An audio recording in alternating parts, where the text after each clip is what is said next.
The stock market. Imagine this. Four friends starting a coffee company with $100,000 needed for equipment, rent, and supplies. Instead of one person funding everything, they each contribute $25,000 and own 25% of the business each. If the shop succeeds and is later valued at $400,000, each person's share is worth $100,000. The stock market works similarly, but allows millions of people to buy and sell tiny pieces of thousands of companies every day, with prices consistently changing based on supply and demand. The stock market is a collection of exchanges and markets where shares of publicly held companies are bought, sold, and issued. It represents a mechanism for companies to raise capital and for investors to own portions of businesses and potentially profit from their growth. Here's how it works. When a company goes public through an initial public offering or an IPO, it sells shares of ownership to investors. These shares then trade on exchanges like the New York Stock Exchange or NASDAQ. Share prices fluctuate based on supply and demand, which reflects investors' collective assessment of a company's current value and future prospects. Historically, the first modern stock exchange emerged in Amsterdam in 1602 with the Dutch East India Company, which issued shares to fund voyages and share profits with investors.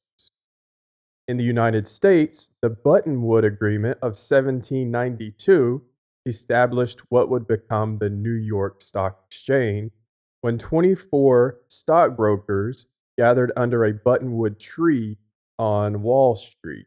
The 1929 stock market crash marked a pivotal moment, wiping out billions in wealth and contributing to the Great Depression.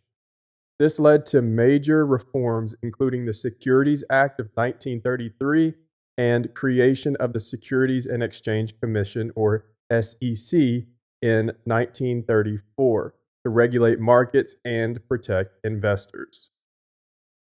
Here's some terminology for you if you're interested in the stock market. First, we have exchanges. Exchanges are physical or electronic platforms where trading occurs, like the New York Stock Exchange, NASDAQ, London Stock Exchange, Tokyo Stock Exchange. Next, we have indices. It's a measurement tracking groups of stocks, like the S&P 500, which are 500 large U.S. companies. The Dow Jones Industrial Average, 30 major companies. Here are the type of securities. Common stock, ownership shares with voting rights and potential dividends. Preferred stock, priority or dividends, but typically no voting rights.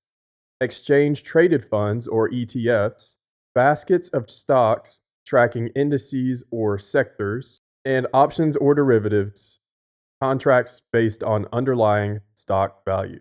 So, why do companies use stock markets? They use them to raise capital for expansion, research, debt repayment, and acquisitions without taking on debt.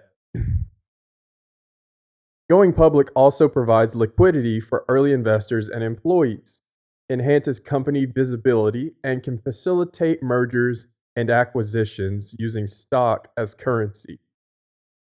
So, why do people invest? Historically, stocks have provided returns averaging around 10% annually over long periods, outpacing inflation and many other investments. Investors seek capital appreciation, or share price increases, and dividend income. Stock ownership also allows participation in economic growth and company success. Stock prices reflect countless factors, including company earnings, economic conditions, interest rates, political events, investor sentiment, and global developments. Bull markets describe prolonged periods of rising prices, while bear markets indicate sustained decline, 20% or more. Stock values can decline significantly. The 2008 financial crisis saw the S&P drop approximately 57% from peak to trough. Individual companies can lose all value through bankruptcy. Short-term volatility is normal, which is why financial investors typically recommend long-term investment horizons. Technology has transformed stock trading from physical trading floors to electronic systems executing millions of transactions per second.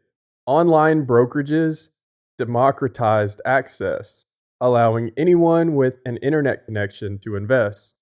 Mobile apps and fractional shares have further lowered barriers to entry. When it comes to regulation, markets operate under extensive oversight to prevent fraud, ensure fair trading, and require disclosure. Public companies must file regular financial reports, and insider trading or using non-public information for profit is illegal. You're not going to want to miss what's next, and they did not teach you this in school.